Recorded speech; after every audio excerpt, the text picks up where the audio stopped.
tema recién lo estamos estrenando en esta materia, toda vez que hubo un cambio en los contenidos de las materias el año 2020.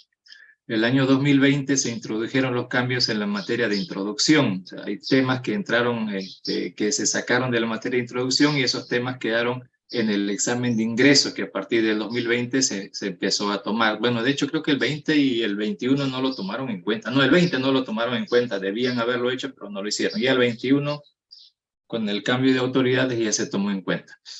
Pero el 21 ya tenía que haberse cambiado. Si el 20 en el primer semestre la materia de introducción, en el segundo semestre la materia de Programa 1, pero por este tema de la pandemia y todo el lío no lo hicieron. Y no sé si lo habrán hecho ya hasta el día de hoy, pero ya por responsabilidad, nosotros en Programación 2 ya tenemos que completar el contenido. Y es así que estamos introduciendo este tema. En realidad hubo un intercambio, ¿no? El tema de programación orientada a objetos, se vio conveniente que eso lo tenga que hacer la materia de programación 1. Y programación 2 tenga que ver ya como que otro tema, ¿no? En este caso el acceso a datos en archivos, que es el tema. Porque este tema antes pertenecía a programación 1, pero en la práctica se vio que nunca lo hacían, así que, bueno, hubieron muchos motivos, ¿no? Pero que ya se analizaron con los profesores y por eso llegamos acá. Pero estamos estrenándolo recién en esta materia. Bien, vamos a ver 6 cosas en este tema. Los conceptos, operaciones elementales, luego procesamiento de archivos en texto, archivos estructurados y archivos indexados, para finalmente concluir con el proyecto, ¿no? Porque este tema tiene una evaluación por proyecto, ya lo habíamos comentado al comienzo del semestre. La materia tiene 3 unidades y la forma de evaluar es evaluación individual de cada tema, de cada unidad avanzada, y por eso tenemos 3 evaluaciones. Y cada una de las evaluaciones es diferente, ¿no? La primera es en máquina. La segunda evaluación es escrito porque hay que hacer cálculos, todo es manual. Hay código, pero el código es la base de los cálculos, no es el objetivo del tema, el código, sino la base. Y el tercer tema es en archivo, y esto se hace por medio de proyectos desarrollado en las clases, ¿no? En clases. Y bueno, esto ya es en grupo. Eso significa que ya a partir de ahora tendrían que ustedes estar empezando a conversar ya para formar grupos de trabajo para el proyecto, porque la evaluación es a través del proyecto. Y estos grupos de trabajo deben estar integrados mínimo 3 personas, máximo 5 personas del mismo curso, ¿no? Del mismo curso, toda vez que el proyecto se va a desarrollar en el horario de la materia. Significa que si alguien viene de un horario a otro horario, después me van a aparecer con que tengo examen, no pude venir, y como el proyecto es la evaluación, entonces su asistencia califica o descalifica, ¿no? Tomen en cuenta esa situación, pero para evitarnos líos y problemas entre los compañeros, que después al medio lo ponen al profe, todos van a hacer grupos dentro de su horario. No pueden irse los de las 7 irse a la tarde, los de la tarde a venirse a las 9, nada. Cada uno en su horario, ¿ok? Bueno, comencemos. Primero vamos a repasar los conceptos. Conceptualmente se dice un archivo es un conjunto de datos, o sea, estos datos que están almacenados en algún medio de almacenamiento externo. Recuerden que ahí la memoria está clasificada como memoria interna, memoria externa. La interna es la que está en los circuitos integrados del computador y la cual se utiliza todo el tiempo mientras está en funcionamiento. Y ahí está la memoria RAM, la memoria ROM, ¿no es cierto? Básicamente la RAM y la ROM. Una característica de estas memorias, la RAM es volátil, apagamos el equipo, chau todo lo que había en esa memoria. La ROM se mantiene, el único problema es que la ROM es un tipo de memoria más lenta que la RAM y también más costosa, entonces se utiliza solamente para que queden guardados ciertos datos, ¿no? que siempre debe tener, como la configuración y las características de la computadora, esos quedan guardados en la ROM. Ahora, a partir de ahí tenemos la memoria externa, la que permite almacenar mayores cantidades de datos por un tiempo mayor de permanencia en ellos. Y ahí estamos en el medio externos, está a su vez clasificado, si ustedes quieren, en memorias de tipo magnético, como los discos duros, ¿no? Los discos duros son memorias de almacenamiento magnético. Había discos duros y cintas. Creo que, bueno, se usaban hasta no hace mucho también las cintas, pero ya se dejó de usar las cintas. El otro medio es óptico, donde el almacenamiento no es en base a electromagnetismo, sino en base al láser. Y ahí tenemos al CD, al DVD, al Blu-ray, Blu-ray con grandes capacidades de almacenamiento. El gran defecto de Blu-ray es que de todos los medios en el láser, se pretendía que era uno de los mejores medios por el acceso rápido que es a través del láser, que es mucho más veloz el guardado y la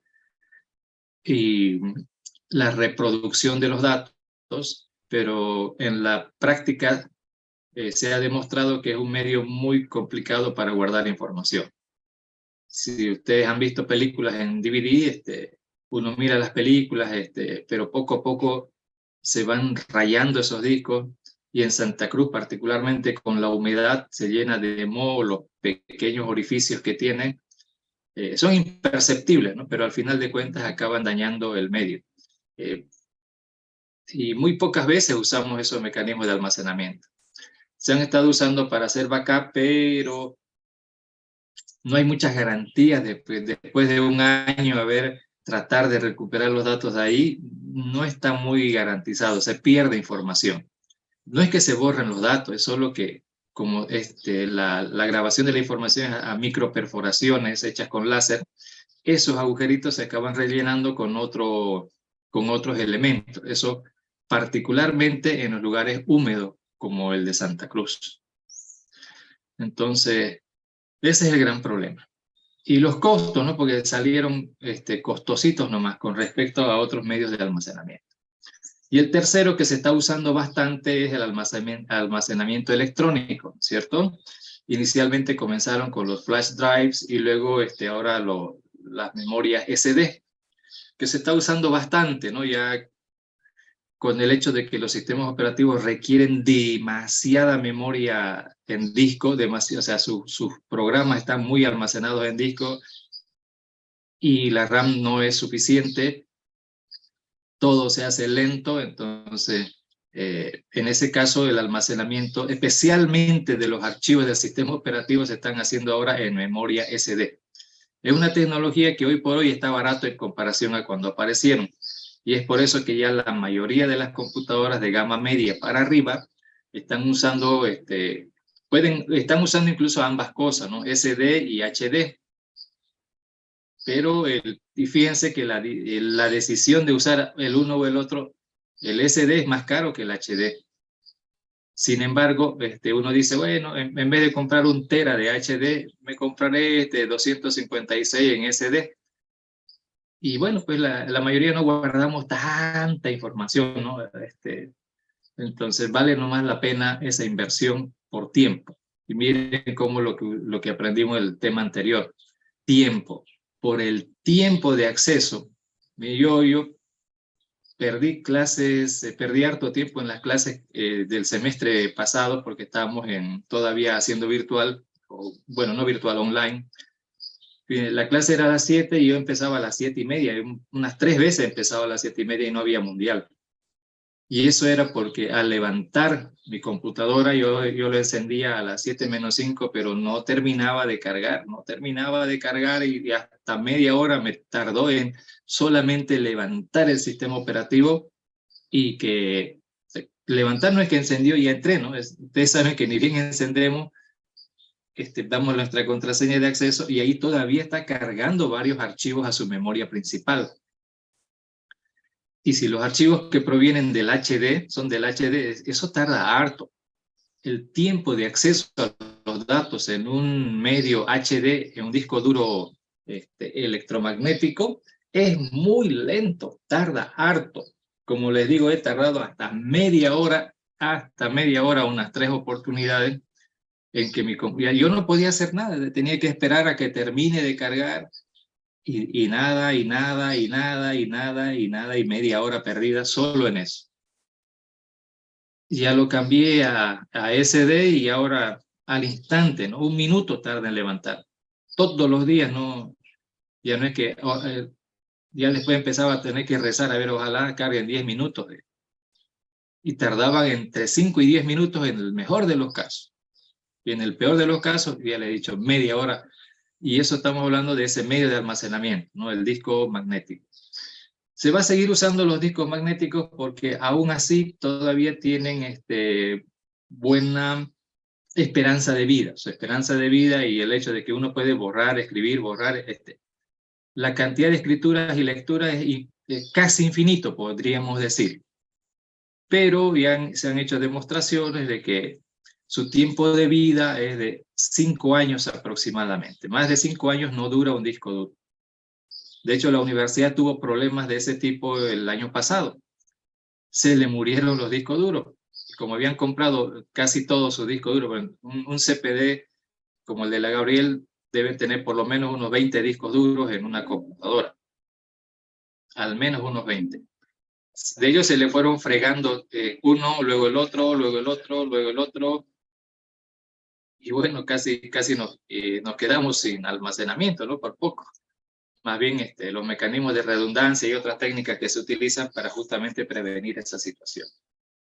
Entonces, el medio de almacenamiento externo nos da la posibilidad de retener grandes cantidades de información por un largo periodo de tiempo sin que esté recibiendo electricidad para mantener esa información.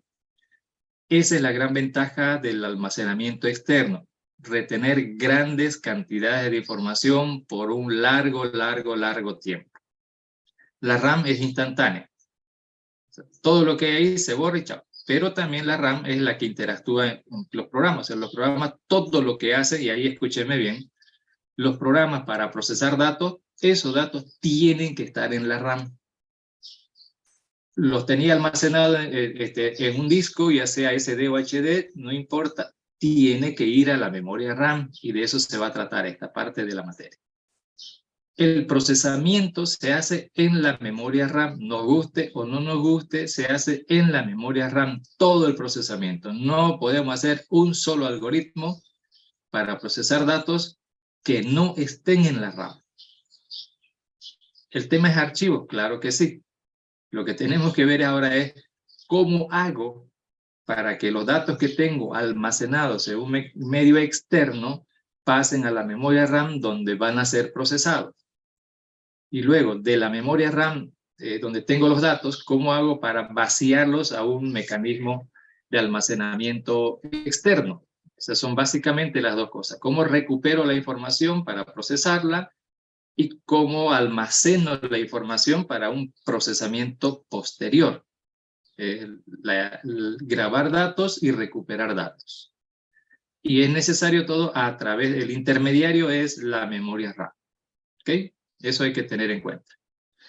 Bien, y ya que hablamos un poco de la historia, esto de los medios de almacenamiento y las razones por las que se necesitan, entonces vamos a pasar a identificar los tipos de archivos que se utilizan, y hay varias clasificaciones para eso. Entonces, según su utilización, y esto tiene que ver más con archivos de bases de datos, o sea, las bases de datos son un conjunto de archivos cuyos datos están relacionados. Eso es base de datos. La base de datos donde están los nombres de los profesores, los datos de ustedes los estudiantes, los datos de las carreras, de las materias, de las facultades, del personal administrativo, todo eso está guardado en bases de datos, ¿cierto? Para empezar. Entonces, como esta clasificación de archivos tiene que ver más con estos archivos de las bases de datos. Entonces, en ese sentido, la clasificación dice que hay archivos históricos. Esos archivos históricos son los que contienen la información que puede ser revisada muy de vez en cuando, ¿cierto? Muy de vez en cuando, pero está almacenado y está guardado. O sea, la información no se puede borrar, sino que se tiene que guardar y se le llama histórico. Generalmente, como dice, está almacenado en dispositivos de backup, dispositivos de respaldo. Por ejemplo, para que lo tengan en cuenta, los datos de los estudiantes que ya se han graduado de la Gabriel René Moreno. Los datos de ustedes están en el archivo maestro, por si acaso, los de ustedes y los míos. Porque cada semestre, todo el tiempo, se necesita acceder a la información de los profesores, la información de los estudiantes, ¿no?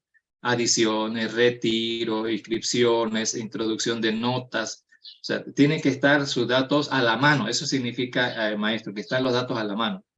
Pero uno que ya se ha graduado, el que ya se ha graduado y ya no va a inscribir materias, ya no va a retirar, ya no va nada, digamos, ¿no? Probablemente después de algunos años vuelva a la universidad a hacer otra carrera o algún posgrado, pero eso ya es, quién sabe, digamos, ¿no? Entonces, por eso, pero esa información no se puede borrar, no se puede borrar, pero sin embargo no la vamos a mantener junto con los demás porque mantenerlo con los demás datos hace que el conjunto de datos sea grande y hay que reducir esos datos, ¿no? Solamente tener ahí lo que esté a la mano. Es como tener un auto, digamos, ¿no? Si voy a trajinar día a día y necesito cargar cosas, yo necesito mi maletero vacío, lo más vacío posible. Ahí tengo, pero si me voy a ir de viaje, digamos, ¿no? De repente, en vez de llegar solo una llanta de refacción, probablemente me lleve hasta 2. Entonces voy a tener que cargar unas 2 llantas. Si voy a transitar por el territorio oriental, ¿no?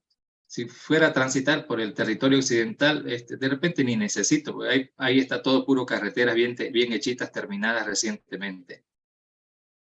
Es un motivo de nuestra pelea. Aquí nuestras carreteras son una lágrima. Ya les digo, ya intenté ir al Beni y están en refacción y vaya que se tardan y a mi amigo se le pinchó la llanta 2 veces. Entonces, me cargaría 2 llantas de refacción, un inflador, ¿no es cierto? Y muchas cosas que yo necesito cargar ahí. Pero si voy a trajinar día a día, entonces en el día a día no necesito esas cosas. Entonces, esas cosas que no voy a ocupar, pues las guardo, digamos, ¿no? Las guardo. Los voy a guardar en mi histórico. Esa es la idea. Esos datos que no pueden borrarse, que se tienen que dejar guardado, igual se jubila un profe, no lo vamos a borrar sus datos. Hay que guardarlos, pero hay que apartarlo, hay que guardarlos en otra parte de manera que no se vaya a acceder a esa información constantemente. Simplemente se lo graba en otro lado y ya. Ese es el histórico. El archivo maestro es el archivo que contiene la información de consulta normal. Es decir, ahí es donde están ustedes, donde estoy yo y todos nosotros los que estamos activos todavía. El archivo de alumnos, el de docentes, de facultades, carreras, etc. Esos archivos que se están usando constantemente. A ese se le llama archivos maestro, ¿no? Archivo maestro. Luego tenemos el archivo de transacciones. El archivo de transacciones contiene los datos que relacionan los datos de un archivo con los datos de otro archivo. En los archivos de transacciones están, por ejemplo, las materias inscritas.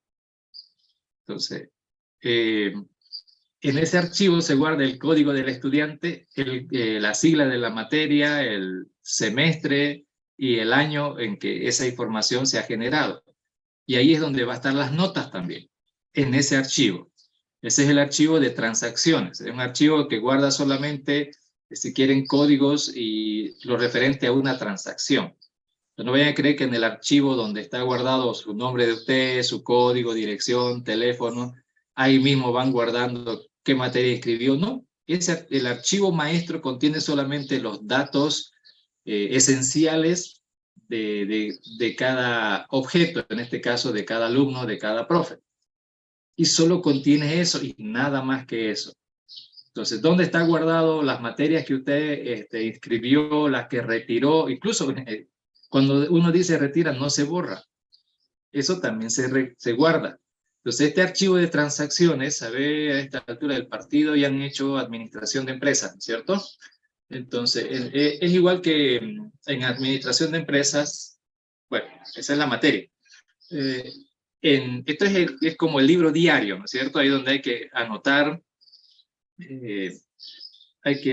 ¿no es cierto? Al debe, al haber, Ese tiene un nombrecito, ese librito, ¿no es cierto? Y ese es el archivo de transacciones para nosotros. Alguien escribe una materia, ahí se guarda. Ahí se guarda quién escribió, qué materia escribió, a qué hora la escribió, desde qué computadora escribió, todo eso de información. Y luego ahí queda un espacio para la calificación, cuál es la nota, pero solo es la nota final, ahí no guarda las notas parciales. Las notas parciales las guarda el profe. Y así eso, ¿no es cierto? Esos son los archivos de transacciones. Esos son los archivos de transacciones.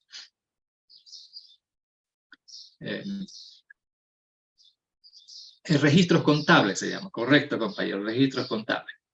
Ahora, luego tenemos los archivos temporales. Son esos archivos que se crean por un instante y que luego se van a borrar. Por ejemplo, yo ahorita estoy trabajando, le estoy mostrando lo que tengo en PowerPoint, ¿no es cierto? Entonces, el contenido, o sea, todas estas diapositivas ya están guardadas en un archivo.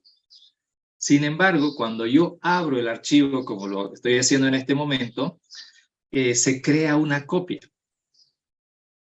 Ustedes han visto seguramente en Word, en Excel, en todo lo que es Microsoft, se crea una copia con una extensión antes era .tmp y ahora es con un gusanito y no sé qué, algo por ahí, ¿no es cierto? Eso ¿por qué ocurre?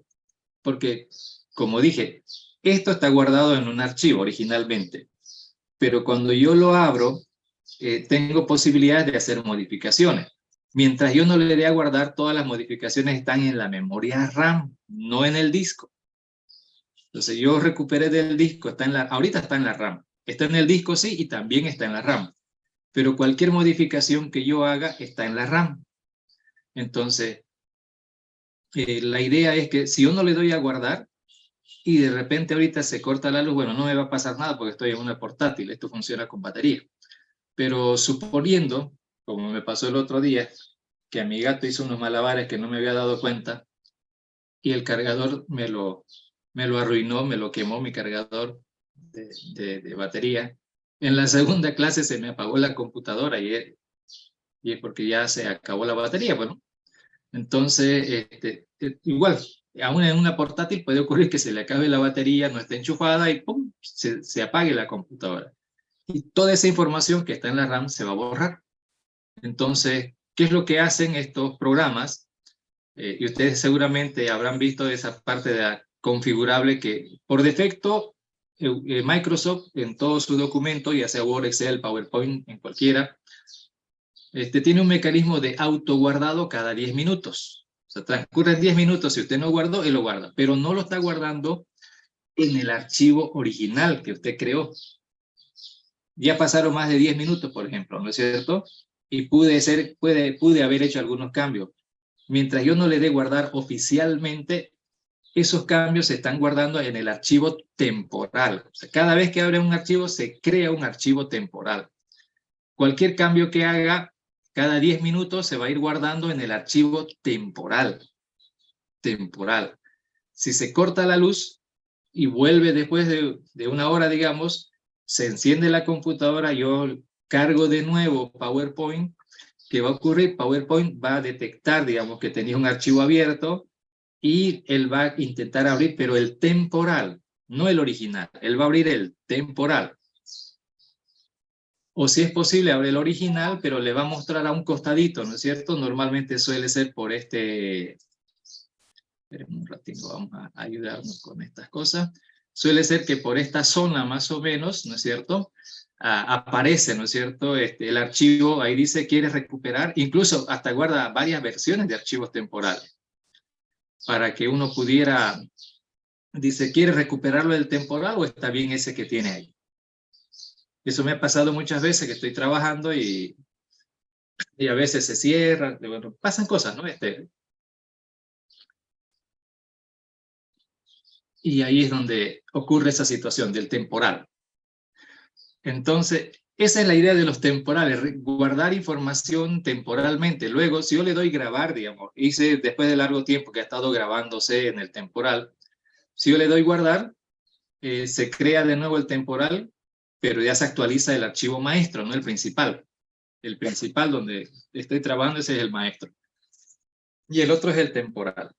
Entonces, esa es la idea de los archivos temporales. Muchos programas, todos los de Microsoft, generan archivos temporales. Ahora, otro ejemplo, ya yendo al tema, esos son en archivos normales, ¿no? Ahora, en base de datos también se generan archivos temporales. Cuando termina el semestre, antes que empiece el otro, el CPD hace lo que llama cálculo de material. Este cálculo de material se hacía antiguamente en lápiz y papel, y le daban una boletita al compañero para que él inscriba. Pero ¿qué significa en este caso? Y ahorita mismo también, ¿no?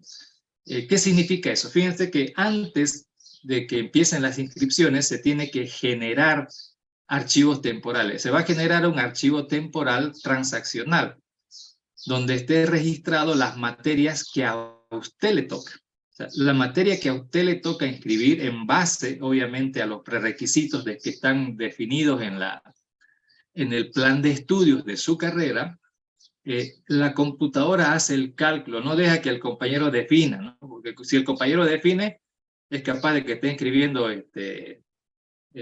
las materias del 9º semestre, ¿no? Eso lo he visto en una universidad que dijeron, no, el joven es muy inteligente, él sabe hacer, nosotros no lo vamos a controlar.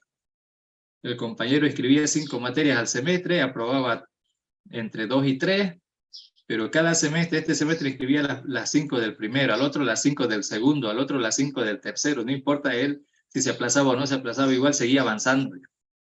Según su papá se graduaba este semestre, pero según las materias aprobadas le faltaban 2 años más todavía. Entonces, esto se ha dado, digamos, ¿no? Ya han intentado dejar. Entonces, no solo por eso, sino para que ayudar al compañero, para que no se enrede, y aún así se enredan los compañeros todavía, ¿no? Porque no le entienden en esta facultad que las materias de las 3 carreras las pueden hacer todos. No miran su plan de estudio. De todas maneras, el CPD genera un archivo temporal, a eso le llaman cálculo de material. Y en ese archivo temporal está para cada estudiante qué materias le toca registrar.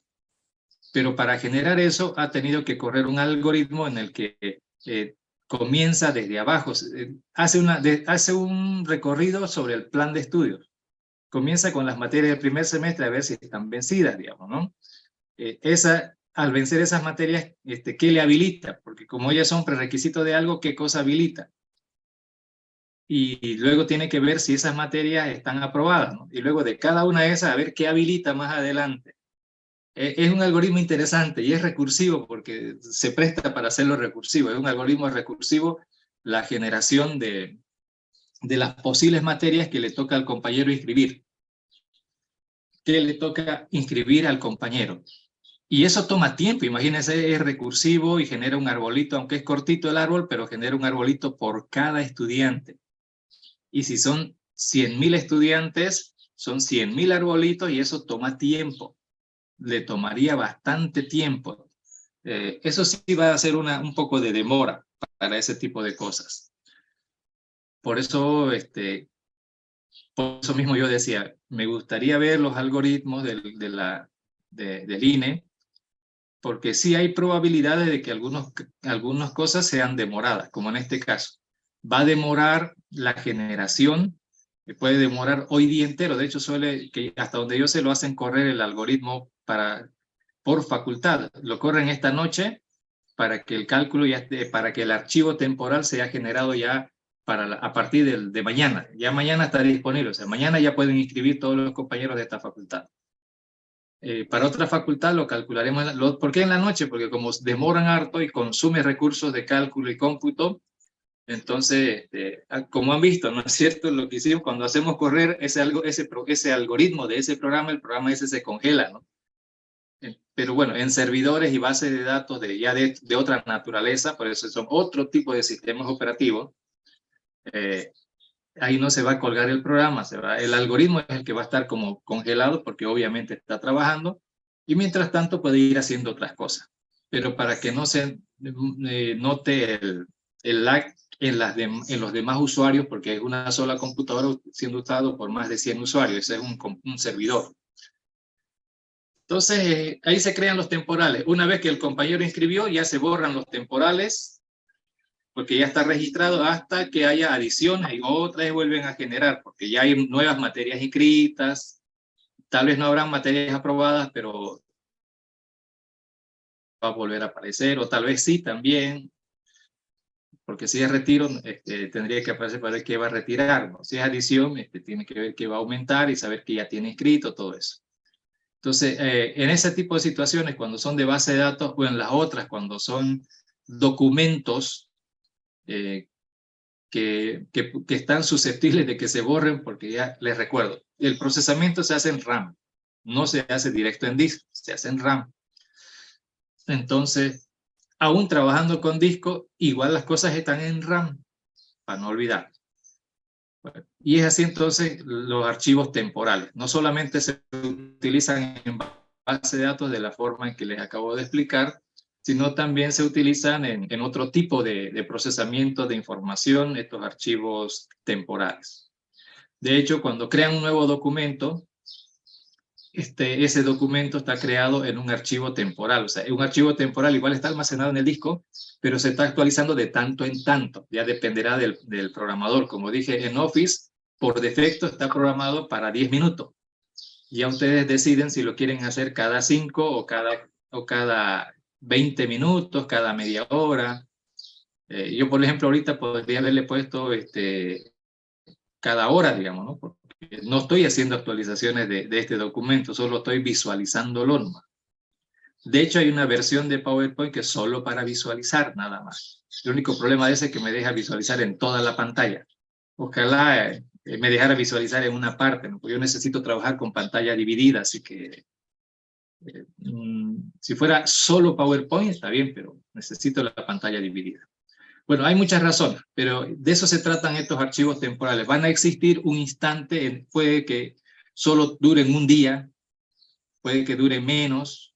Cuando yo cierre este PowerPoint, si yo cierro y por eso me va a preguntar, ¿quiere guardar los cambios que ha hecho? Y yo le digo sí, y se borra el temporal y se actualiza el archivo maestro. Si le digo no, igual, borra el temporal y el maestro, solo que en el sí y en el no la diferencia está que el temporal se convierte en el maestro, digamos, ¿no? Si digo que sí, que sí quiero guardar, y si digo que no, simplemente se borra y ya. Bueno, entonces, eso es una forma de clasificar los archivos según la utilización de estos archivos, ¿no? Histórico, maestro, transaccional y temporal. Ahora, continuando.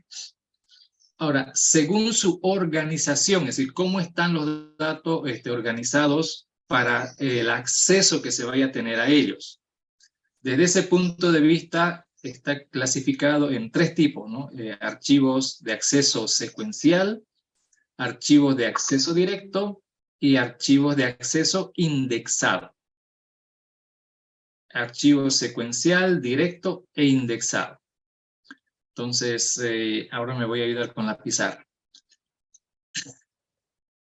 A ver, primero, secuencial. Son esos archivos a los que se le puede ir agregando información, pero esa información se le va a ir agregando siempre al final, al final, al final.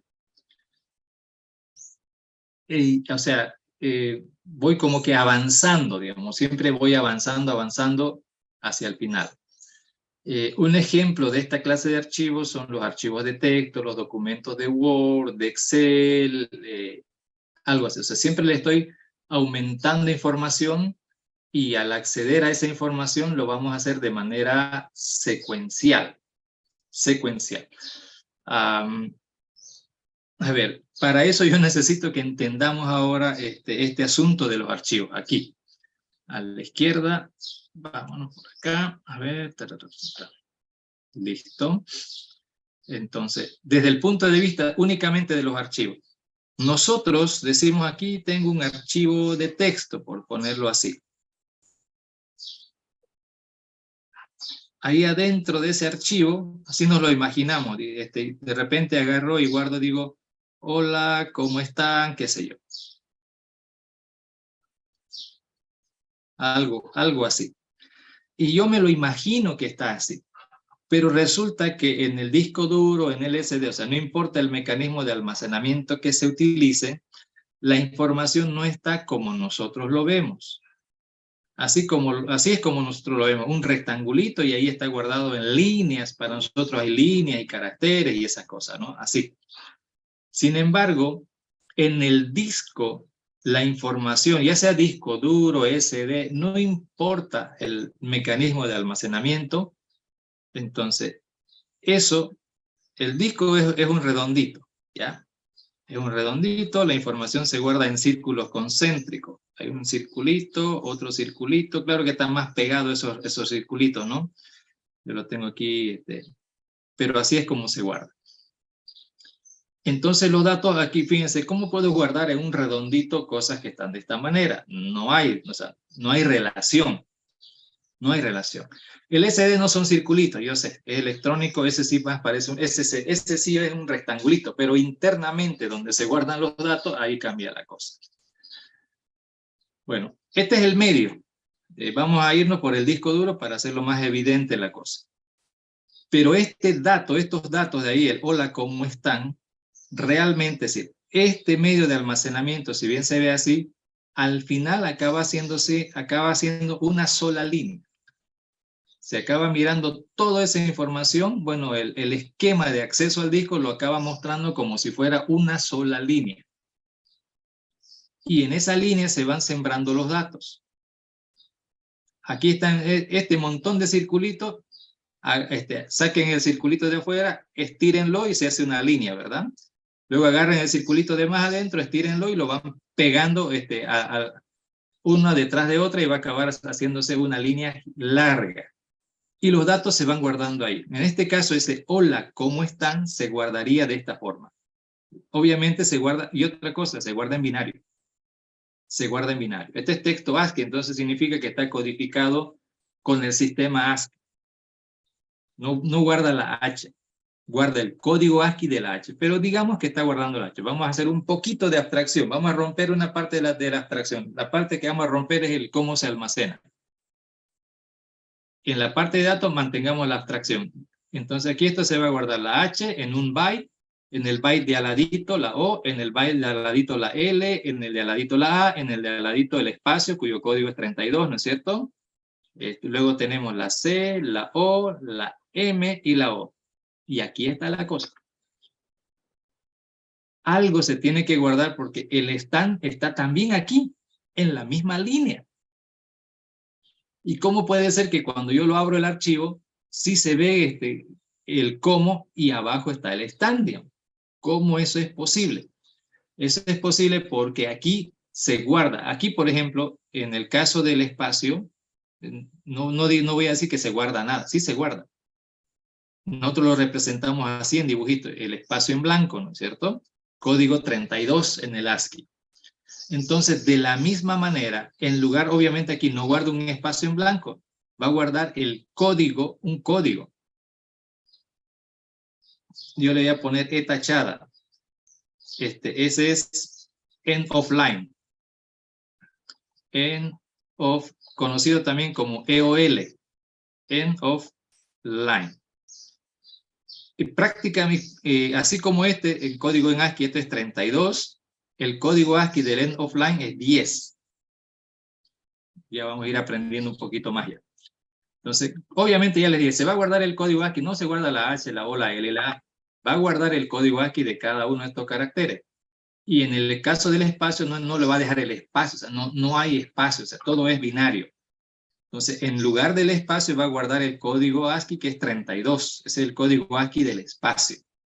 Luego va a guardar la C, la O, la M, la O, pero a continuación va a guardar un carácter. ¿Se acuerdan que los primeros 32 caracteres del código ASCII son códigos de control? Uno de ellos se llama EOL. Se llama EOL, así lo van a ver en las tablas del código ASCII. Pero no es que guarda la E, la O, la L, no son 3 letras. Es así como se dice end of line, digamos, ¿no? EOL se lo abrevia. Digo abrevia, pero es una sigla. Ustedes me entienden. Ahora, eso es el código ASCII de EOL es 10. Así como va a guardar el 32 en ese lugar, en este lugar va a guardar el 10. Y a continuación va a estar la otra palabra, en este caso están, ¿no? Significa que va a guardar la E, la S, la T, la A con acento, la N. Y me faltó campo aquí. Esperen un ratito. Bien. Ahora lo muevo esto más allá también. Ya. Y va a seguir guardando ahí. Esto continúa, ¿no es cierto? Todavía más allá.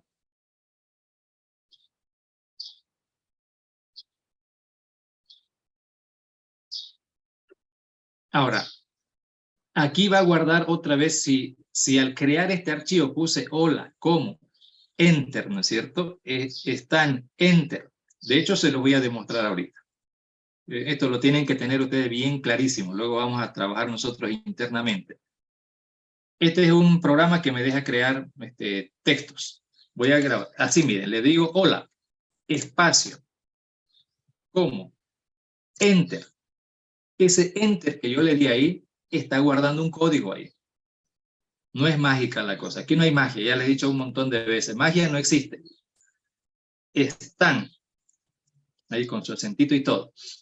Y ahí le estoy dando, si le doy, lo puedo guardar así como está ahorita, o le puedo dar enter y guardarlo.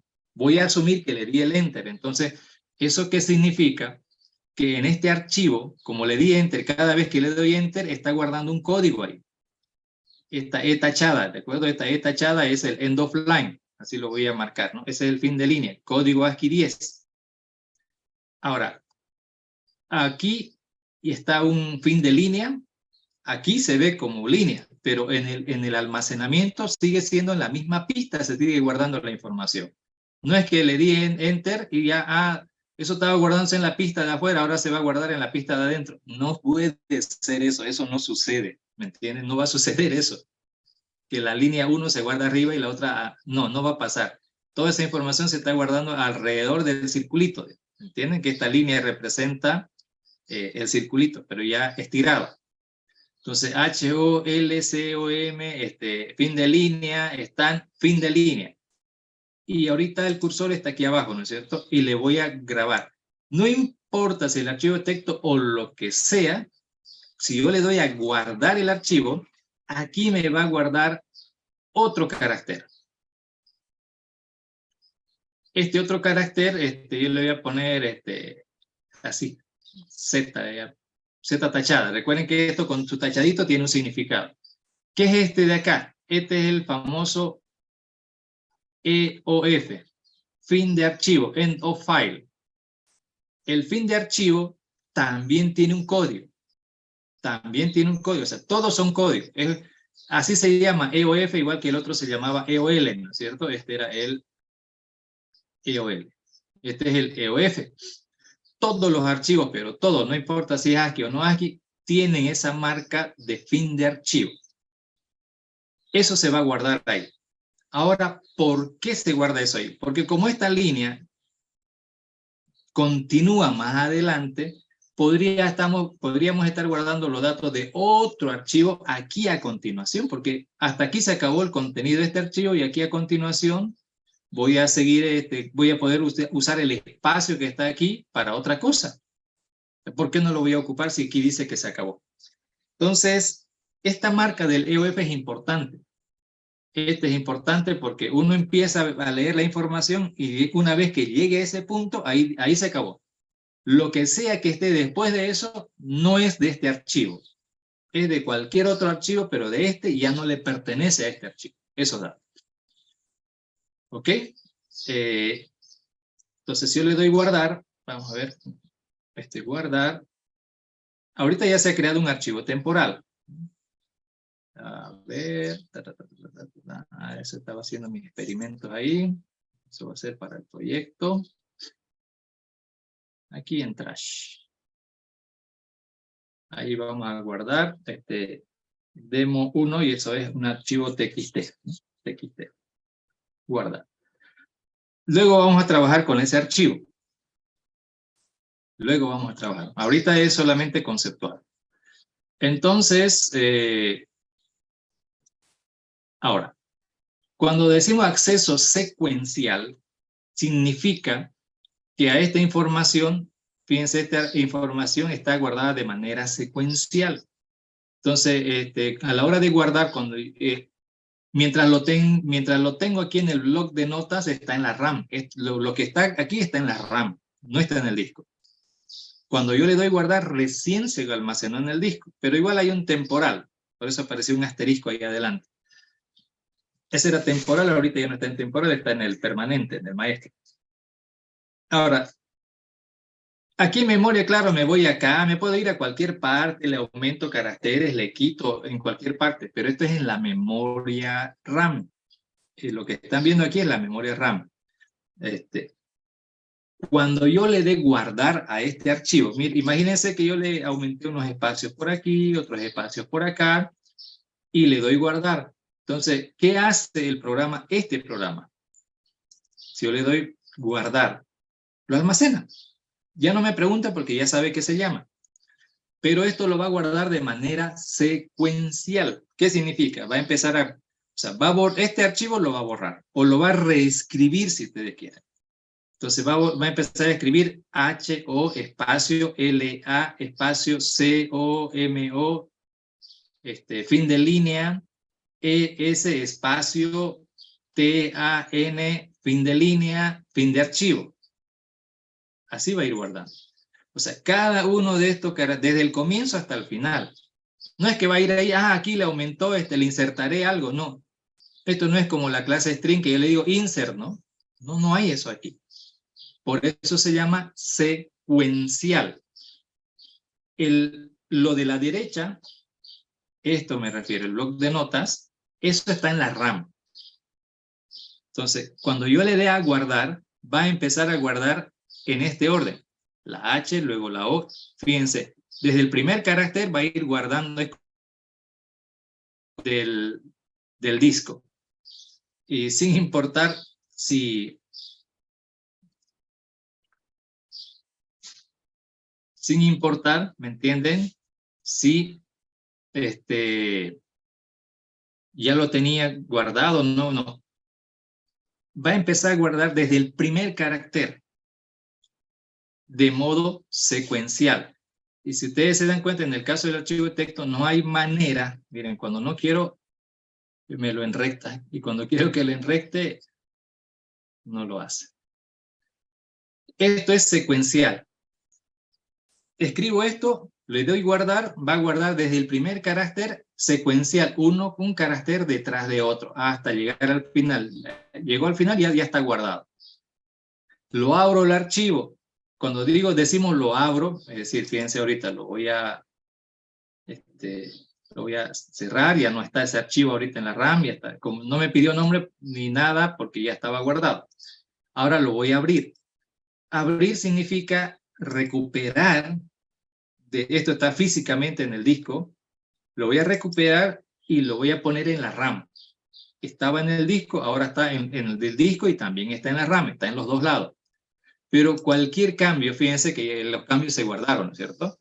Cualquier cambio que yo haga acá, ¿entienden? Cualquier cambio que yo haga aquí, está sucediendo en la memoria RAM, en la RAM. Entonces, para que esto se almacene, tengo que darle guardar. De hecho, si yo le doy simplemente nuevo, él me pregunta, porque él sabe que yo hice cambios. Me pregunta. Entonces, si le doy guardar, ¿qué va a pasar cuando yo le dé clic aquí a guardar? Cuando yo le dé clic a guardar, va a empezar carácter. La H se almacena en el disco, así, uno por uno de manera secuencial. ¿Me entienden, no es cierto? Al recuperar los datos del disco hacia la memoria RAM, es decir, va a entrar aquí al disco, va a recuperar la H, la va a pintar allá, la O lo va a ir pintando. Miren, va a ir letra a letra, la va a ir pintando acá, y cuando llegue, ya estamos leyendo el disco, estamos leyendo. Cuando toque el espacio se pondrá acá hasta llegar al end of line. Cuando aquí recuperemos el end of line, ¿qué se hace aquí en la RAM? Bueno, aquí se trabaja en la siguiente línea. Aquí en la RAM hay que hacer algo para trabajar en la línea de más abajo. Y luego va recuperando carácter a carácter, lo va pintando acá, y cuando llegue aquí va a hacer que aparezca acá. Por eso es que este curso llega hasta aquí abajo. porque hay un fin de línea aquí. En el TAN, a continuación del TAN, hay un fin de línea y que me hizo llegar aquí abajo.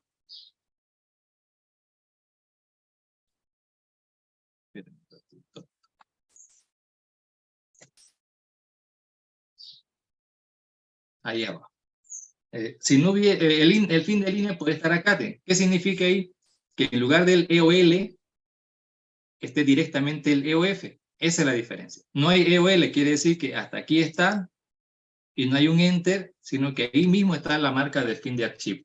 Si fuera así, no podría venir aquí abajo el cursor. Miren que si lo pongo, lo intento mover más abajo, ustedes también lo pueden probar, no va más abajo.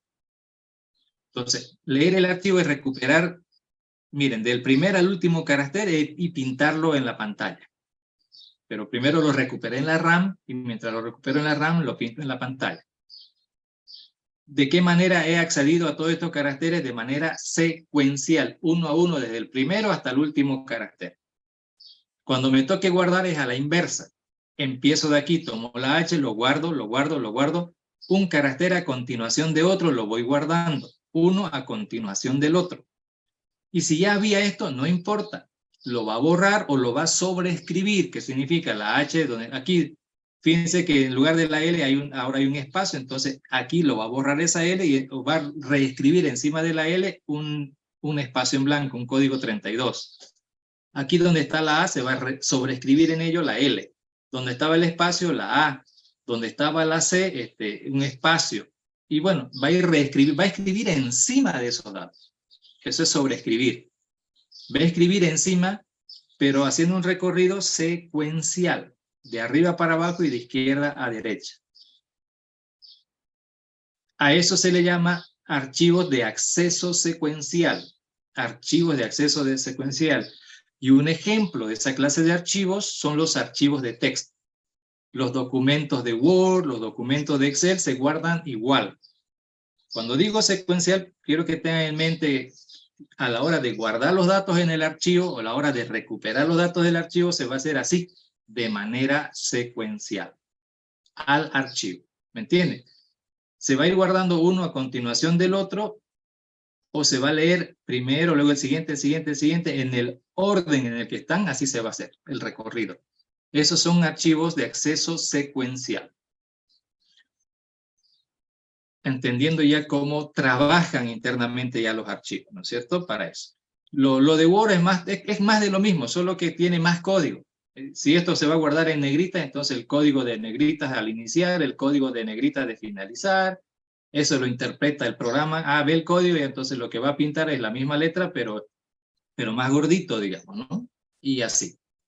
Entonces, eso funciona en casi todos los archivos de uso frecuente, ¿no es cierto? Como los documentos de Word, de Excel, de PowerPoint, o los archivos de texto en general, trabajan así, son de acceso secuencial. Luego tenemos otra clase de archivos que se llaman de acceso directo. Eso significa que una vez que están abiertos se puede acceder a su contenido desde cualquier parte. Desde cualquier parte. A ver, los archivos de texto también podrían ser... vamos a ver. Cuando tengo un archivo de datos, este es un archivo de texto, ¿no es cierto? Cuando digo de datos, donde están guardados los datos del alumno, del profe y así. Todo sigue siendo como una línea donde están sembrándose los datos. Digamos que esto está organizado de esta forma. El código del alumno es el código 20. A continuación está guardado su nombre, se llama Juan. A continuación su dirección, calle 1. Digamos que solo guarda 3 datos. Luego a continuación está el alumno cuyo código está. Así se guardan. De cierta manera, los datos se guardan en la base de datos, se guardan secuencialmente, de cierta forma. Bueno, porque eso es lo ideal. Digamos. 30, aquí está Pedro, luego Pedro vive en la calle 3. Bueno, habían dos estudiantes y ahora estamos, se acaba de inscribir uno más. Digamos. Entonces a ese le vamos a poner, ¿dónde lo voy a guardar? No lo voy a guardar adelante, lo voy a guardar al final. Aquí no hay reescritura en esta clase de archivos. Se puede reescribir, sí, pero de eso vamos a hablar más adelante. Pero no se guardan igualito que se guardan los documentos de Word, de Excel, de los TXT, no. Esto es diferente. Entonces, 40, se llama Marta. Vive en la calle 5 y no hay más. Entonces, aquí hay un EOF. ¿Me entiendes? Un EOF. De repente, Pedro decidió cambiarse de nombre. A partir de ahora se llama María y trae su documento y dice, no, mire, ¿sabe qué? A mí me llamaban Pedro antes, pero ahora mi nombre es María. Bueno, entonces, ¿qué va a pasar ahí? Fíjense, en el disco está almacenado los datos así. Estos son archivos, los .dat, ¿no? Archivos de datos. ¿Qué significa acceso directo? Que podemos ir para empezar, para que los archivos sean de acceso directo, de alguna manera los datos tienen que ser del mismo tamaño. Imaginariamente, hagan de cuenta que, como que aquí hubiera una barrera, algo así. No existe esa tal barrera, pero véanlo así. ¿Cómo lo vemos esta clase de archivos nosotros? Esta clase de archivos se les llama tablas.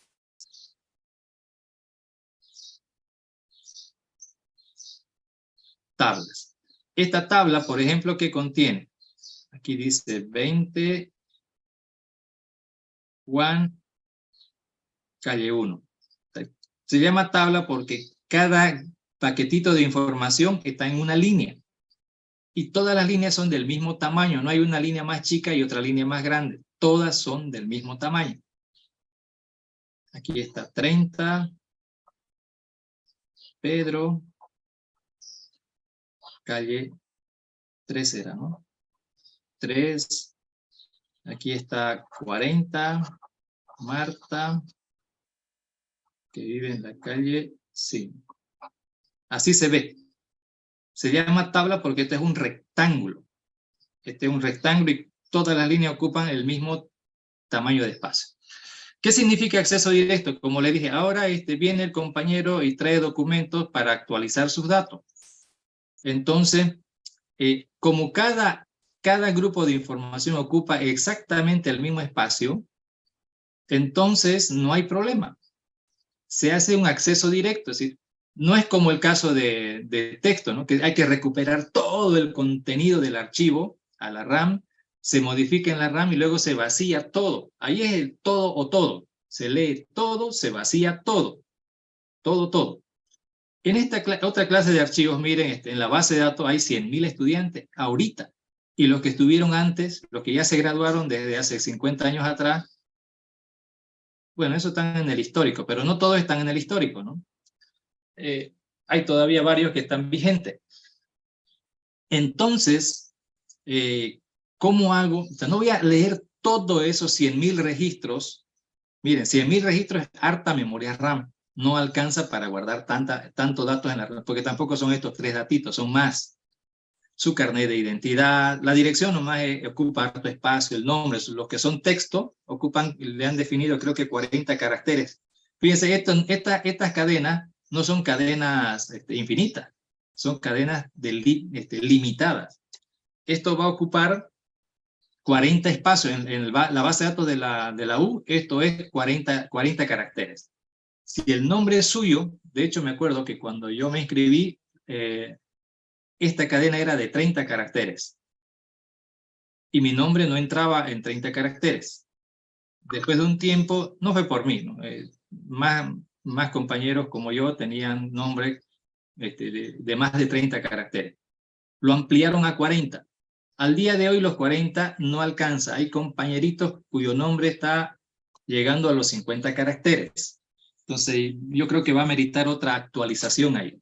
Pero bueno, mientras tanto esto tiene un límite, ya le dije 40 y para la dirección creo que también son 40. Entonces todo esto tiene un tamaño definido y todos estos espacios son del mismo tamaño. Por eso es que es posible, aquí está, el archivo está acá. Y viene Pedro, dice, trae sus documentos, ¿no? A partir de hoy me llamo María. Perfecto, no hay drama. Entonces, ¿cómo funciona? miren, si esto fuera texto, ¿qué haría? Todo esto estaría en un lugar, habría que buscarlo ese lugar y reemplazarlo, y como eso va a ser, esto es variable, ¿no? Hay una línea que tiene más, menos caracteres, se maneja bien acá, pero está en la RAM. Esto no cabe en la RAM, esto es demasiado dato, es 100.000 multiplicado por, pongámosle 200 bytes por registro, 200 por 100.000, ¿cuánto da? 2 por 1, 2 son 200, 200.000, pero son 200 bytes, 2 millones, 20 millones, son 20 millones de datos, o sea, 20 kbytes. Yo creo que alcanza 20 kilobytes. No llegan a megas. Se podría, pero igual. Igual es tonto, ¿no? Porque se pierde mucho tiempo. Vean otra vez, tiempo. Entonces, lo más fácil es, a ver, ¿qué se llama usted? Me llamo Pedro. Entonces se va a buscar la información. A ver, van a entrar aquí, o sea, la idea, el acceso ahora, ¿no? Quiero que vean el acceso. Va a ser inicialmente secuencial, digamos, ¿no? Por ahora, hasta que veamos los otros conceptos. Hago ese garabato porque no me deja ver dónde está el lápiz. ¿Ven? Listo, se va a acceder aquí. Esta es una falla de Microsoft Word. No me deja ver dónde está mi lápiz. Vamos a ver si hago esto y esto. Ahora sí, ahora ya me deja ver. Leo este registro, de aquí me salto allá. Aquí la idea es que no voy a leer carácter a carácter, voy a leer un paquete, porque como sé de qué tamaño es, voy a leer un paquete. Me salto al siguiente y ya sé dónde está este registro. Aquí está Pedro, listo, ya lo pillé. Entonces pongo en la pantalla esos 3 datos. ¿Qué quiere cambiar de ahí? Va a cambiar, en vez de Pedro va a ser María, dijimos, ¿no es cierto? Bueno, entonces vuelvo a acceder directamente, hago mi conexión directa y ahí voy a escribir los datos. Se va a reescribir estos datos. Todo ese paquetito se reescribe, pero ya no se reescribe todo el archivo, solo ese paquetito se vuelve a escribir de nuevo. Va a volver a repintar 30, solo que ahora va a pintar María, o Marraya, como quieren, y sigue viviendo en el mismo lugar. Podría haber cambiado de dirección también, ¿no es cierto? Cuando cambian de dirección y lo registran, entonces se actualiza. Entonces, no solamente para actualizar el nombre, para actualizar la dirección o cualquier otro dato que crean que está equivocado, ustedes presentan a admisiones y registro esa documentación y ellos tienen que hacer esto. Pero vean, de repente para encontrar el dato, el acceso fue secuencial, porque tengo que comenzar desde el principio para averiguar dónde está ese dato. Pero una vez que ya lo tengo ubicado, o sea, ya lo tengo marcado aquí, en este lugar, entonces ya en memoria RAM le ofrezco en la pantallita, a ver, teclee los nuevos datos, justificación, todo, le da Enter y se va a guardar solo ese paquetito de datos. Pero porque yo sé dónde está y solo ese pedacito va a ser modificado.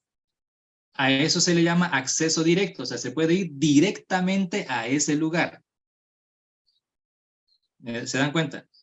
Para guardarlo sobre todo, ¿no? Reescribo ese grupo de datos nada más. Solo ese grupo de datos voy a reescribir.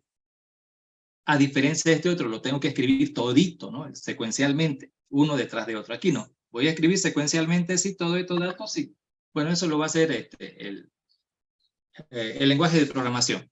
Pero noten, no lo estoy rehaciendo todito, porque no importa si María tiene más letras o menos letras que Pedro, aunque a ver, 5 igual es la misma cantidad, casualmente. Pero no importa si tenía más letras o menos letras. Todo esto, digamos que son 100 bytes. Los 100 bytes se van a reescribir. Los 100 bytes.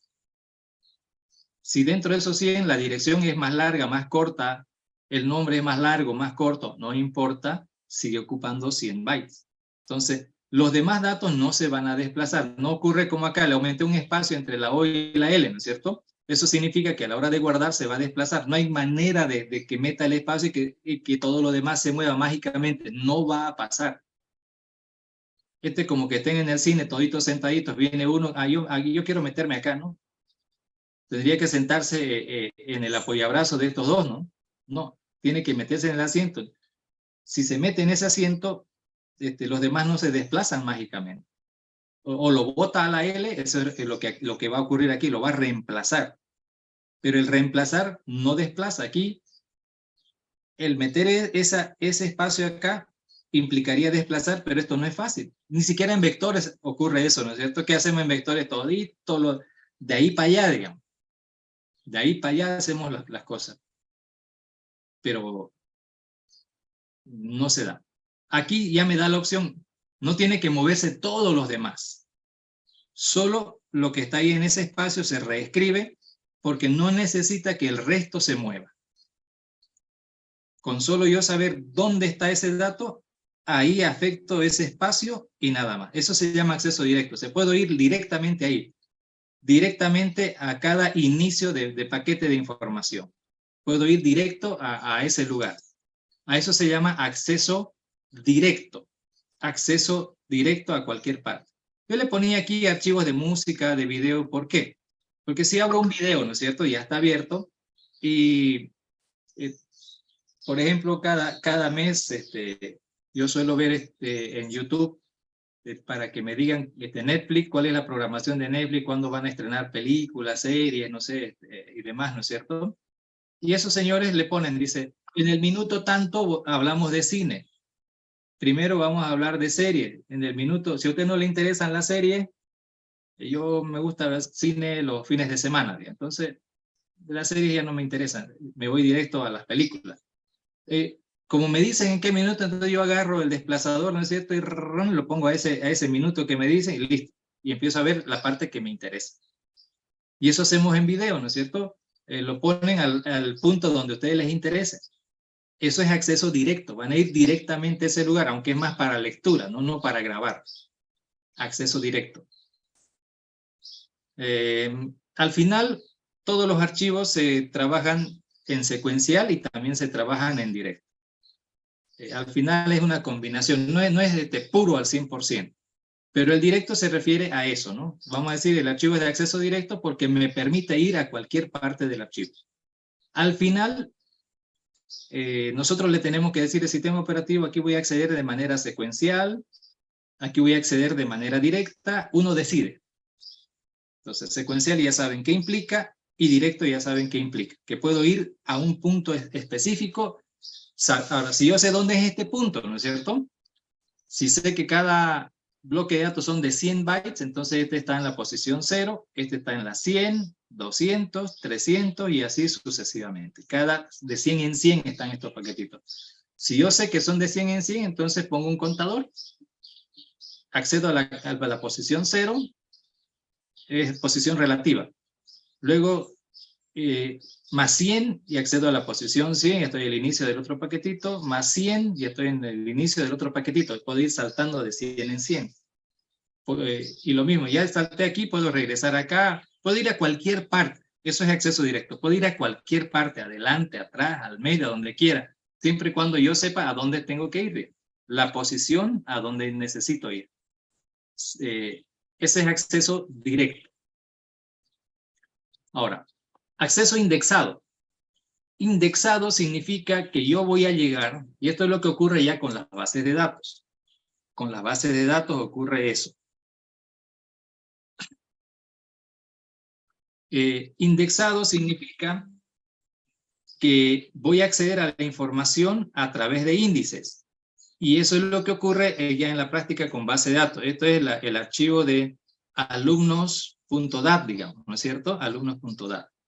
Después tengo un archivo de transacciones, vean ustedes, transacciones. En el archivo de transacciones aquí está inscripción, el archivo de inscripción. En este archivo de inscripción,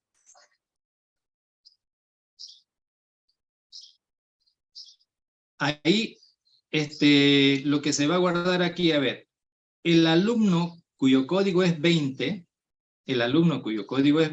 inscribió la materia INF 210, no vamos a borrar el INF, la materia 210, ¿de acuerdo? En el semestre 2 del año 2022, digamos, ¿no? Del año 2022. El alumno cuyo código es 30 inscribió la materia 210, igual, la gestión 2 del año 2020. En el archivo de transacciones, ahí están las inscripciones. Noten ustedes, y así, Noten ustedes que acá no está los datos del alumno, solo está su código. Solo está su código. Entonces, ¿cómo se hace para que aparezca en la pantalla a Juanito Pérez, que vive en la calle 1, tiene la materia de programación 2? Entonces, con este código, la idea es que aquí voy a acceder así. Aquí voy a buscar allá. Entonces aquí está ese código. Con ese código voy a ir al otro lugar directo a ese sitio. Ahí voy a recuperar todos esos datos. Entonces, del archivo de inscripciones, ahí voy a recuperar el código. Con ese código voy a ir directo al otro lado. Luego, aquí dice la materia 210. Con ese código voy a ir a otro archivo, que es el archivo de materias. De ahí, con ese código, sé que se significa programación 2, ¿no es cierto? En ese archivo, programación 2, correspondiente al tercer semestre de la carrera tal, de la facultad tal, y otros datos adicionales. Aquí no están todos, solamente están los códigos nada más. Y estos códigos me permiten acceder a otro archivo donde voy a buscar ese dato. A eso se llama archivo indexado. Indexado significa que hay un índice, y en base a ese índice puedo llegar directo a ese dato. Gracias a los índices se puede hacer esto rápido. Si no fuera así, imagínense que hay mucha gente que cree, ¿no? Aquí está el nombre completo, aquí están los datos de la materia. No, eso no se hace. Se guarda en un solo sitio los datos del alumno y de ahí en adelante solo se utiliza su código. Solo su código se utiliza. La materia, los profesores igual. Los archivos de transacciones, ellos contienen el índice, el dato con el que voy a encontrar el resto de la información en otro archivo. Entonces, estos archivos no se acceden directamente, sino a través de un índice. Esto está indexado por código, por ejemplo, ¿no? Entonces, se pueden crear muchos índices, índice por código, índice por nombre, de muchas maneras se puede indexar. Para que el acceso sea rápido. Han visto que el acceso, si ya tengo el código, ¡tac!, voy directo a ese lado, ¿no es cierto? Voy rápidamente a acceder a ese lugar. Ahora, los índices es un poquito más complicados. En realidad no es esto. Esto es uso de la indexación, pero el índice significa otro archivo que tiene solamente los datos, digamos. El archivo índice, el archivo así es. Uy, a ver si me lo enrectó bien. Estos son archivos IDX, índice. Los archivos IDX, por ejemplo, este es el archivo índice de alumnos. Entonces aquí, este archivo se ordena sus datos. Si es por código, entonces aquí va a estar 20, 30, 40, 50 y así. De repente voy a tener otro índice que esté ordenado por nombre. Por nombre. Este ya es más pesado. Por eso es que se ordena por registro. Entonces aquí HJKLMNOP. Entonces aquí, si es por nombre, aquí está Juan, Marta, Pedro. O sea, solo los datos nada más, que corresponden a ese campito. No está el nombre completo aquí. Este se llama Juan Pérez. De repente aquí en Aludad está Juan Pérez, Juan Perico Pérez de los Palotes, digamos, ¿no? Así. Y aquí va a estar también Juan Perico Pérez de los Palotes, pero solo el nombre. Acá en el DAT está el código, el nombre, la calle, su número de teléfono, su número de carnet, el teléfono de su abuelita, todos los datos que hagan falta están acá. Aquí solo el campo por el que está indexado, nada más que eso. Y con eso es suficiente. Entonces, si hay un archivo indexado por código, hay otro archivo indexado por nombre y así. Pueden haber hartos índices. ¿Qué significa eso? Que como esto está indexado, significa que está ordenado a la vez. Está ordenado por ese dato. ¿Para qué está ordenado? Para que haya acceso directo, búsqueda binaria. Como esto está ordenado, entonces quiero buscar a... Esto pasa, usted va al banco y ¿cuál es su código? ¿Va a pagar algo? ¿Cuál es su código? Ahora deberíamos entender, ¿por qué Cuerno nos anda preguntando el código? Porque hay un índice que está hecho por código. Dentro de ese índice, usted le dice 40, búsqueda binaria va a aplicar ahí, porque como esto está ordenado, Búsqueda binaria es la más eficiente, ¿no es cierto? Búsqueda binaria aplica acá, lo pilla, y este tiene un índice que lo manda directo al lugar. O sea, aquí dentro del índice hace búsqueda binaria, ¿me entienden? Encuentra en tiempo logarítmico el dato y a partir de ahí, este tiene la dirección real dentro del archivo. Entonces, a partir de ahí va directo al resto de los datos que están en el archivo. ¿Por qué? Porque si no, tendría que hacer búsqueda secuencial. O sea, empezar en el primero, a ver, este no es, y no se olvida, son 100.000 estudiantes. Y el banco debe tener como unos 200.000 usuarios. Y así, ¿no? Entonces no da para hacer búsquedas secuenciales, tarda harto. Búsquedas binarias las que se hace. En el archivo de índice se hace la búsqueda binaria y luego se busca, como él me lo pilla en tiempo logarítmico, ya de aquí es directo, ¿no? Directo, como un flechazo directo a ese sitio y ya estoy con el dato. Este archivo es de acceso directo y el otro es de acceso secuencial indexado. Es un índice en todo caso. Y a esto se lo llama archivos indexados. Estos son los archivos de índices que me permiten tener información previamente ordenada. Claro, de repente voy aumentando más información, ahí están las transacciones, y al final del día, en la noche, le digo, como tarda, ya sabemos que el algoritmo de ordenar tarda, le digo reindexar. ¿Qué significa reindexar? Que como han aparecido más datos, entonces hay que ordenar todos esos datos. Y lo puedo dejar, ya son las 8 de la noche, hay que irnos a la casa, dejémoslo reindexando. Ya para mañana ya va a estar. ¿Va a tardar eso? No voy a querer esperar. Sé que va a tardar un rato y son varios archivos que va a indexar. No es el de clientes solamente. Bueno, depende, ¿no? El banco solo tiene clientes y en la U también los estudiantes son los únicos archivos que tienen harto. Profesores casi no hay mucha actualización. Pocos son los que se van, pocos son los que entran. A diferencia, ¿no? Archivos en montón entran, en montón se van. Claro, menos el montón que se van que los que vienen. Pero la forma de acceder a la información sería así, ¿no? A través de archivos de índice. Entonces, ¿cómo accedemos a la información? De manera secuencial, uno a continuación del otro, o directo, que si sé dónde está y me voy directo al lugar, puedo recuperar esa información, regrabar la información, eso es acceso directo. O puedo hacer de manera indexada, entonces voy a crear archivos índices que me permiten a partir de ellos llegar directamente al otro lado. Entonces, secuencial, indexado y directo. Pero para que en realidad el indexado no funciona solito, no es que tengo el archivo índice y ¿para qué lo quiero? Lo quiero porque hay otro archivo que es directo. Necesito tener acceso directo a un archivo al que voy a llegar a través de índices. A través de índices voy a llegar de manera directa a los datos del otro archivo. Por eso aquí en la conclusión dice, en la práctica se suele utilizar combinaciones de los archivos, o sea, secuencial, indexado, secuencial directo, esas combinaciones. Cuando digo combinaciones vamos a tener que tener varios archivos. ¿Y por qué hago? Esta parte sí es muy importante porque a la hora de utilizar archivos yo tengo que decirle al sistema operativo cómo voy a acceder a ese archivo. Voy a acceder de manera secuencial o de manera directa. No le decimos indexado por si acaso, solo es secuencial o directo en el fondo. Secuencial o directo. El indexado ya es a través de un archivo y a través del contenido de un archivo que está ordenado. En el fondo es secuencial y directo. Esas son las dos maneras, básicamente.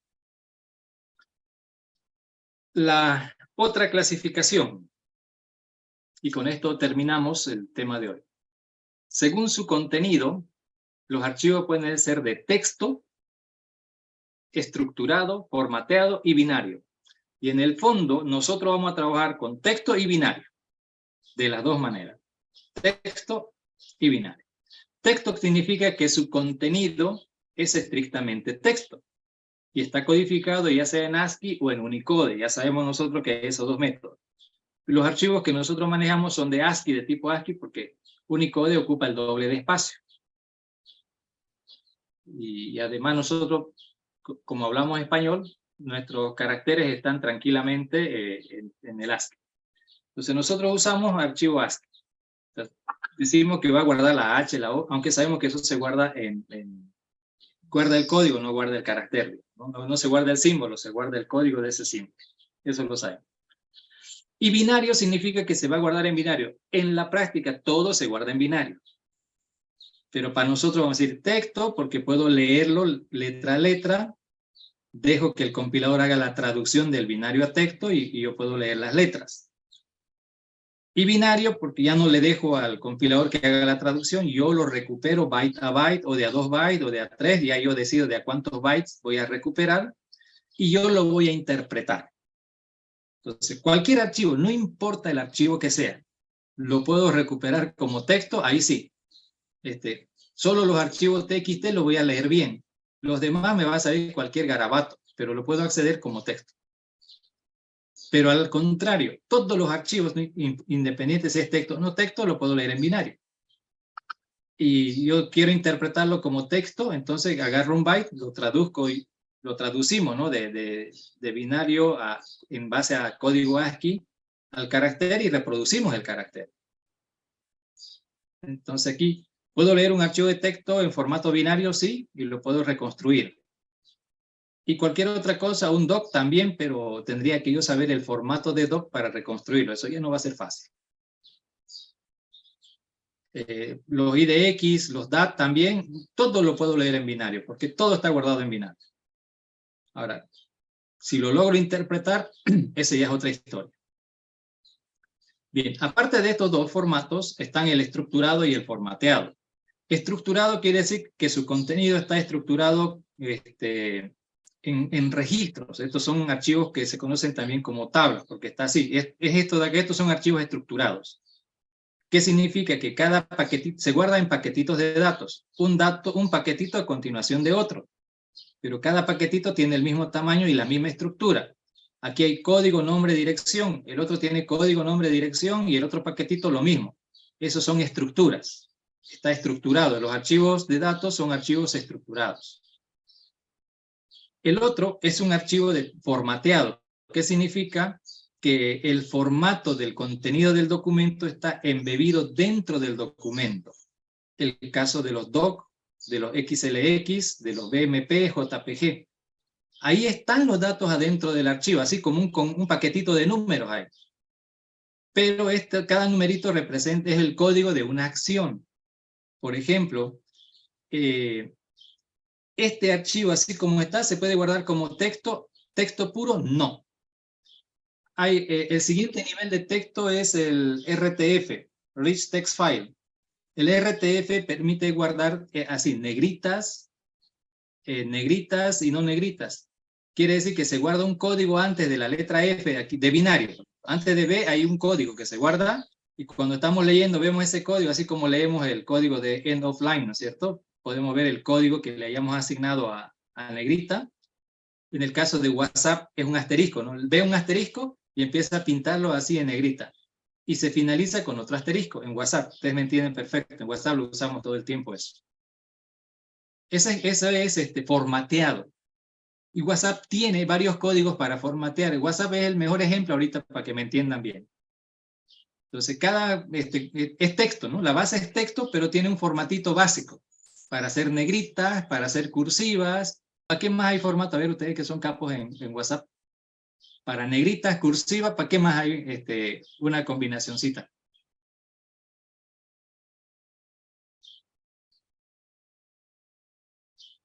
¿Qué fue? ¿Se me durmieron y empezó el partido?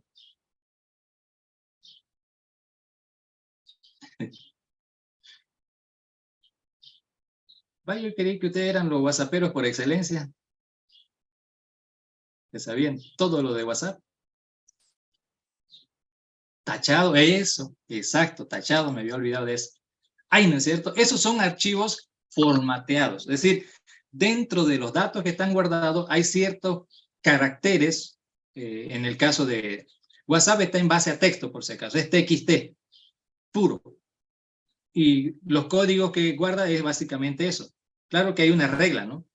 Para que aparezca la palabra binario así en negrita, el asterisco tiene que estar pegado a la B. y el asterisco tiene que estar pegado a la derecha de O. Si entre la O y el asterisco hay un espacio, se va a ver leer el asterisco, que esa es la manera de que el asterisco se vea literalmente también. Ya no va a estar en negrita, ¿no es cierto? Tiene su regla. Entonces, esos son los archivos formateados. Están los datos, pero junto con esos datos hay ciertos códigos, llamémoslo así. Ciertos códigos que hacen que el programa que va a lecturar ese archivo, en este caso el programa es el programa de WhatsApp, lee esos datos que le llegan y lo interpreta. Para eso necesitamos un programa que interprete. O sea, lea el contenido y lo interprete en base a esos códigos de formato. El más fácil es WhatsApp. Los RTF son, bueno, WhatsApp tomó la idea de RTF en realidad, ¿no? Y RTF ya funcionaba así. Y Word ya se pasó, porque cada letra no solamente va a tener el código, decir, negrita, tachada, itálica, aparte el tipo de letra, el font, el tamaño, todo, incluso a nivel de carácter, ¿no? Entonces, uno puede haber escrito 20 letras y cuando busca el archivo y ocupa 500 bytes, digamos, que solo guardé 20 letras en ASCII, ¿cómo que ocupa 500 bytes? El resto es de los códigos. Guardé 20 letras, pero cada letra con un tipo de letra, tamaño y todo distinto, digamos, ¿no? Además, el interlineado, hay un montón de códigos que tiene que almacenar Word, a diferencia de bloc de notas, que solo guarda el texto puro, cero, cero formato. Lo más parecido al formato es el fin de línea, pero no pasa de ahí. Entonces, al final, vamos a decir, hay dos clases de archivos, texto, binario. Los estructurados, o sea, vamos a abrirlo en formato binario y ya nosotros lo definimos la estructura. Entonces vamos a trabajar con archivos estructurados, pero está eso dentro del ámbito de los binarios. En el fondo, entonces, hay dos formas de contenido de archivo. Vamos a decir, los archivos o tienen texto o lo tienen en binario. Fin del negocio. ¿Okay? Con eso terminamos ahora. Era bastante teórico esto. Vamos a ponerlo en práctica, pero la práctica no funciona sin la teoría, ¿no? Para poder comprender. ¿Ok? Quedamos aquí entonces, nos vemos la próxima semana. Me parece que, no sé, estaba pensando que iba a ser, ya casi seguro que va a ser presencial la otra semana, pero ya he visto que hay otra guerra por ahí, no a sopapos, sino hay guerra de conceptos y demás cosas, no sé. Dentro de un rato va a haber una reunión del Consejo Universitario para los compañeros del grupo B, por eso es que no puedo hacer clases ahorita, porque tengo esa reunión y ahí vamos a tratar de definir qué va a pasar con la universidad a partir de la otra semana, ¿no? Volvemos a clases, radicalizamos la protesta, la modificamos la protesta, no sé, pero no depende mucho de la universidad, depende del comité de movilización que es suprauniversidad, ¿no es cierto?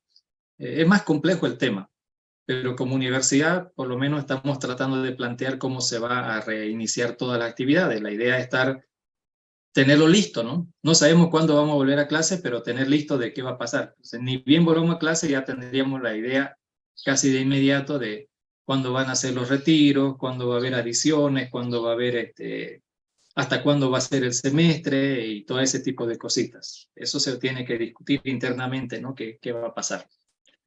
¿Ok?